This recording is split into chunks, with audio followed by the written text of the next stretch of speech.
Hey guys, welcome to my studio. I just wanted to show you an introduction into Ableton Live. If you've never been in it before, if you've never actually experienced what it's all about, I'm here to give you the lay of the land and explain a few really key elements that you're going to want to use for producing music.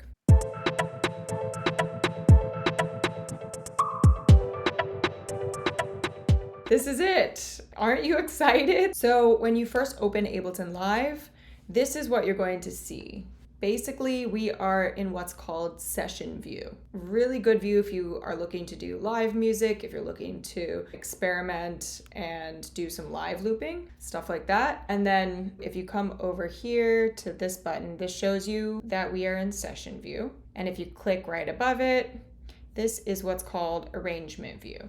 This is where you'll get a very linear explanation of your composition. You'll be able to see the frequencies. These are the tracks. We have 2 MIDI here, 2 audio. Right now, we're just gonna stay in session view and I'll just explain what's going on here. If you come up here, you'll notice all these little buttons, little doodads, but I wanna focus on a few things. This is the tempo. This is the BPM, beats per minute. This is gonna automatically default to 120. You can go in here, click on it, and change it to whatever you like. You can change it to 130, you can change it to 145, you can slow it down, maybe 108. That is always going to default to 120, so if you don't want it at 120, go ahead and change it. Right next to it, you can actually just tap this button to a beat, and it will automatically understand what tempo you're trying to play in. If you're currently listening to a song that you really like the BPM for, you can just tap this along with the song, and then it'll automatically change the song parameters to fit that BPM. Next thing I want to talk about is MIDI tracks. These are your MIDI tracks. If you have a MIDI controller, this is where they're going to operate out of. So your MIDI controller, if you have it hooked up properly into your interface, into the computer, you can highlight the track, and then you can go over here, choose an instrument or a drum rack, and just drag it into this area here. And then you can start playing on your MIDI controller to come up with chords and melodies, the composition of the song. These two are your audio tracks. This is where you will have your mic or your guitar or your bass guitar, maybe a digital piano. You'll hook that up here and then you can record audio into it. MIDI is very different from audio in the sense of MIDI, you can control it a little better. It's a little more mathematical. Audio is obviously a live instrument or a live vocal. You can manipulate that to a certain extent, but you're not going to get like a very, not manufactured sound. I don't want to say that. It's live versus a little more digital. So those are the differences between MIDI and audio track. If you want to add another MIDI track, you can right click and you can insert a MIDI track or insert an audio track. Another thing I want to talk about, MIDI instruments. Ableton has these built-in drums, built-in instruments, built-in audio effects, MIDI effects. If you just go over here to the instrument portion, anything in here, I would say you can choose like an analog instrument so it'll sound like the real instrument almost. Not really. Obviously, you're always going to get a better sound if you play live into a really nice preamp and everything like that. But for MIDI, you can kind of get the essence of the sound and you can play it with your MIDI controller. For instance, you can pull in an organ. You can double click on it as well, or you can click and then drag it down here. But these are all the parameters that it comes up with. Every instrument will have different parameters. And you can mess around with this, make it sound a little more real if you like. I'm gonna arm this so you can...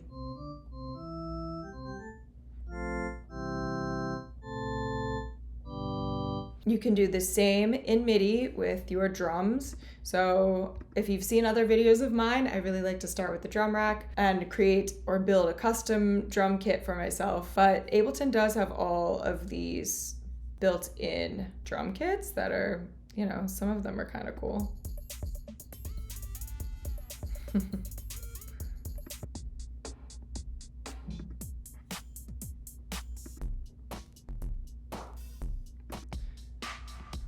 So let's pick a drum kit. Then this is what the drum kit looks like. These are all of the different sounds. So there's a kick, a little hi-hat,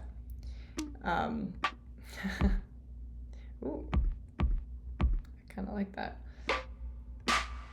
If you click into one of these sounds, you can mess around with where the end point of the sound is. You can make it shorter, have less of a tail, you can keep it longer.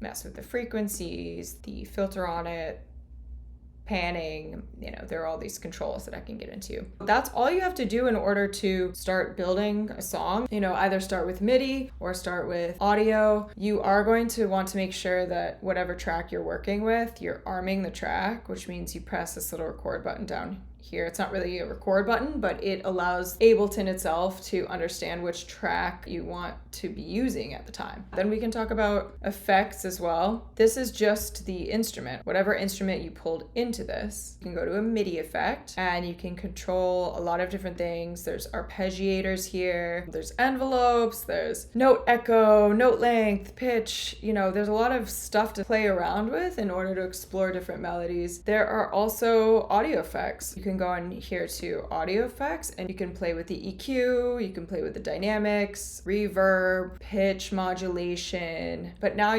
there's MIDI, there's audio effects, there's MIDI effects, instruments, and these are all MIDI instruments that you can drag into a MIDI track and play around with. Drums. You don't need an instrument. You can literally create a pretty cool song just using what Ableton gives you. As long as you know what you're doing and you have a good ear, a good sense of what you like, then you can really do some fun things. Plugins.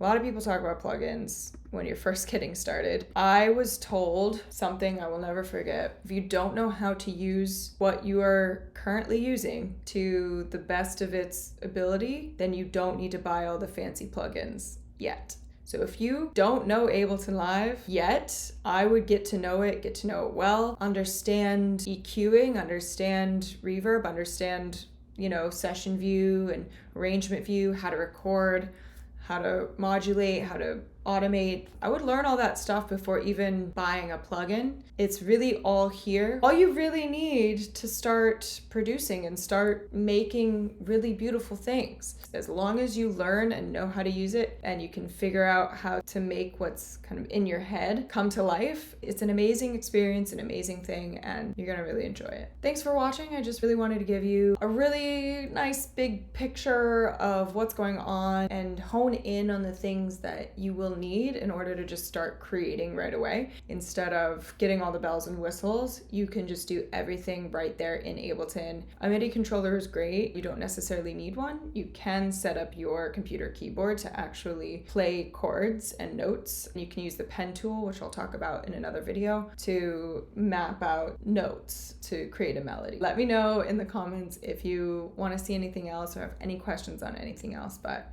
I can't wait to hear what you guys come up with. Bye.